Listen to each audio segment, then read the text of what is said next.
Video से जुगल sir को पैगाम देना चाहता हूँ। इसके ऊपर सीमा हैदर की तस्वीर आप लोग गौर से देख लीजिए, आप लोगों को नज़र आ जाएगा सीमा हैदर की तस्वीर बनी हुई है। ये क्या है मेरे हाथ के अंदर, ये क्यों मुझे भेजा गया है और मैंने किन किन लोगों को ये भेजा है कि जिससे मुझे कंफर्म हो सके कि ये क्या है। दोस्तों, सीमा हैदर को तो आप लोग जानते ही हैं कि जितनी झूठी मक्कार औरत है, जिस तरीके से वो दुनिया को उकसा रही है, बहला रही है, फुसला रही है, झूठ पे झूठ बोले जा रही है कि पाकिस्तान में ये होता है वो होता है, और इस तरीके की जो चीज़ें झूठ बोल रही है उसके ऊपर कोई बिलीव नहीं करता, सिवाय उन लोगों के जो सीमा को अपनी बहन, अपनी बेटी, अपनी बहू मानते हैं। वो लोग ही यकीन करेंगे और कोई यकीन नहीं करता। मेरे पास एक ऑडियो क्लिप आया, हमारे एक दोस्त ने हमें ऑडियो क्लिप भेजा है जिसमें कुछ उन्होंने खुलासा किया है, वो मैं आप लोगों के साथ शेयर करने वाला हूं।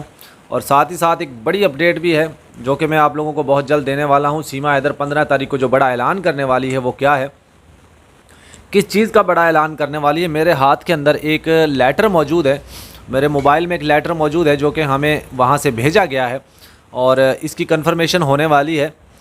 इसकी मैंने 2 से 3 लोगों को मैंने ये भेजी है। जैसे ही इसकी कंफर्मेशन होती है मैं आप लोगों को बताऊंगा कि ये मेरे हाथ के अंदर क्या है। मैं इतना ही बता दूं, सिर्फ इसके ऊपर सीमा हैदर की तस्वीर है और ये है home ministry of home affairs, ministry of home affairs की तरफ से मुझे एक ये आया है। उसकी तरफ से तो नहीं आया, किसी दोस्त ने हमें भेजा है। और इसके ऊपर गवर्नमेंट ऑफ इंडिया लिखा हुआ है जी, द सिटीज़न रूल्स 2009, और गवर्नमेंट ऑफ इंडिया लिखा हुआ है मिनिस्ट्री ऑफ होम अफेयर्स। मुझे यहाँ से एक सर्टिफिकेट मिला है जिसके ऊपर सीमा हैदर की तस्वीर आप लोग गौर से देख लीजिए, आप लोगों को नज़र आ जाएगा सीमा हैदर की तस्वीर बनी हुई है। ये क्या है मेरे हाथ के अंदर, ये क्यों मुझे भेजा गया है और मैंने किन किन लोगों को ये भेजा है कि जिससे मुझे कंफर्म हो सके कि ये क्या है। अगर मुझे इसका पता चलता है, ये कंफर्म हो जाता है, तो मैं आप लोगों के साथ ज़रूर ये शेयर करूंगा कि ये क्या चीज़ है मेरे हाथ में। अच्छा, अब मैं आप लोगों को थोड़ा सा बता देता हूं।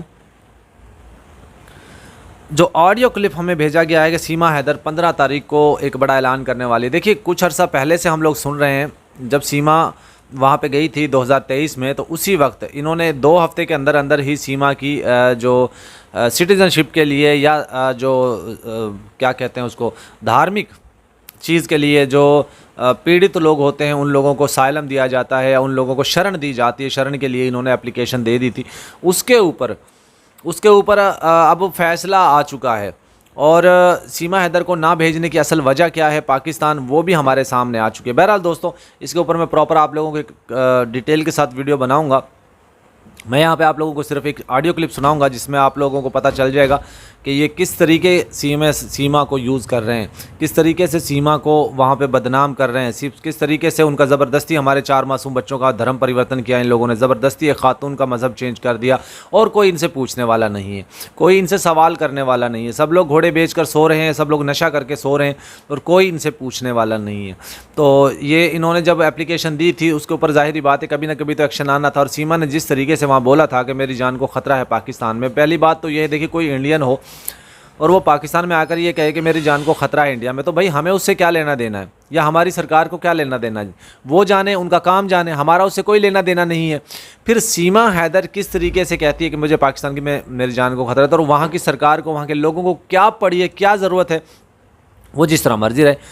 तो ये एक ऑडियो क्लिप आप तमाम दोस्त सुनिए जिसमें हमें कुछ बताया गया है और हमारे एक दोस्त हैं उनसे हमारी बात हुई थी, उन्होंने जो चीज़ें हमें बताई, बोली हैं, यकीनी तौर पे अब वो सारा कुछ सच होने वाला है। और आप लोगों के लिए एक ज़बरदस्त किस्म का मैसेज मैं दूंगा लास्ट में।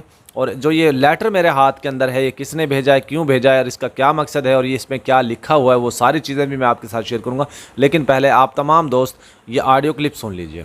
वीडियो से जुगल सर को पैगाम देना चाहता हूँ कि आप प्लीज़ सर, अगर आपकी किसी भी पॉलिटिशियन से जान पहचान है तो उनसे रिक्वेस्ट कर रहे हैं कि आप ये मामला जो है पार्लियामेंट में उठाएं, क्योंकि अभी इंडिया में पार्लियामेंट मॉनसून चल रहा है। सारे जो मामला है ना इंडिया के, वो सारे पार्लियामेंट में डिस्कस हो रहे हैं। तो अगर सीमा का मामला जो पार्लियामेंट में डिस्कस होगा तो हो सकता है फिर कुछ ना कुछ एक्शन हो, क्योंकि कोर्ट में आपको पता है बहुत सारे केसेस होते हैं और कोर्ट में आपको पता है तारीख पे तारीख मिलती रहती है। लेकिन अगर कोई पॉलिटिकल कनेक्शन पे कुछ हो जाएगा ना तो ये बेहतर हो जाएगा। तो जाहिर सी बात है विनय सर ने भी कुछ ना कुछ सोचा ही होगा, बहुत सारे ऑप्शन रखे होंगे। सुप्रीम कोर्ट के वकील की यही खासियत होती है कि वो हार नहीं मानता, तो आखिरी दम तक केस फाइट करता रहता है।